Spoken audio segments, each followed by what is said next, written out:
Hii ni barua ya wazi kwa Sheikh Nuruddin Kishki. Jina langu naitwa Ali Katalambula na hii ni Safanki TV. Assalamu alaikum wa rahmatullahi wa barakatuh. Sheikh Nuruddin Kishki na kutumia salamu za heshima, upendo na dua nyingi katika kipindi hiki ambacho umekumbana na mawimbi makubwa ya maneno, shutuma na mashambulizi ya kauli kutoka kwa watu mbalimbali mitandaoni.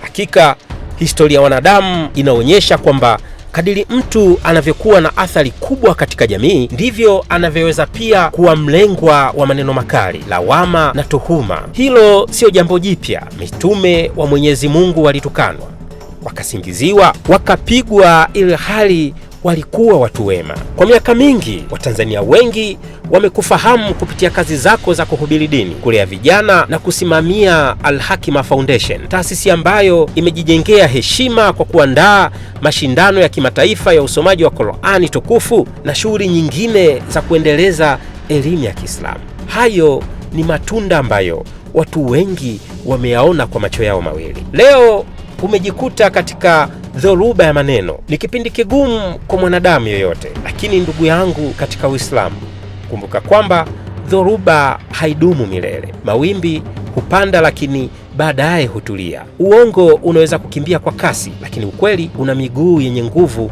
ya kusimama. Katika Suratul Baqara 2 aya 153 inasema, enyi mlioamini, ombeni msaada kwa subira na swala. Hakika Mwenyezi Mungu yu pamoja na mwenye kusubiri, na bila shaka tutakujaribuni kwa chembe ya hofu, njaa, upungufu wa mali, nafsi na matunda, na wabashirie wenye kusubiri. Aya hizi zinatukumbusha kuwa majaribu si alama ya kushindwa, bali ni sehemu ya maisha ya kila muumini. Leo sio wakati wa kujibu kila neno kwa neno, sio wakati wa kushindana kwa hasira. Ni wakati wa kuonyesha ukomavu wa kiroho, busara na subira. Wakati mwingine ukimya wenye hekima huzungumza kwa nguvu kuliko maneno 100. Mwenyezi Mungu pia amesema, na wakiwasamehe na kupuuza, basi hakika Mwenyezi Mungu ni mwingi wa kusamehe, mwenye kurehemu. Mtume Muhammad sallallahu alaihi wasallam alitufundisha kuwa nguvu ya kweli si kumshinda mtu kwa mabavu, bali ni kuweza kuzuia nafsi wakati wa ghadhabu. Sheikh Kishki, usiruhusu maneno ya watu ya kuvunja moyo. Usiache maumivu yakazima nuru ya huduma ambayo umeifanya kwa miaka mingi. Wako wengi wanaokuombea kuliko wanaokusema. Wapo wanaonufaika na elimu yako kuliko wanaotamani kukuona ukianguka. Endelea kuwa mfano wa subira. Endelea kulinda heshima ya elimu.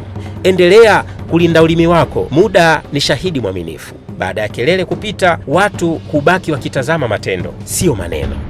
Tunaomba Mwenyezi Mungu akupe nguvu, akufungulie milango ya heri, akupe kifua kipana, akulinde na fitna zilizo wazi na zilizofichika, na akujalie ukweli uushinde daima. Mwenyezi Mungu amesema, hakika pamoja na uzito upo wepesi. Hakika pamoja na uzito upo wepesi. Moyo wa muumini haukatishi tamaa na maneno ya wanadamu. Hutulia kwa kumtegemea Mwenyezi Mungu. Allah akupe subira, akupe hekima, akupe nguvu na akulinde katika kila hatua yako.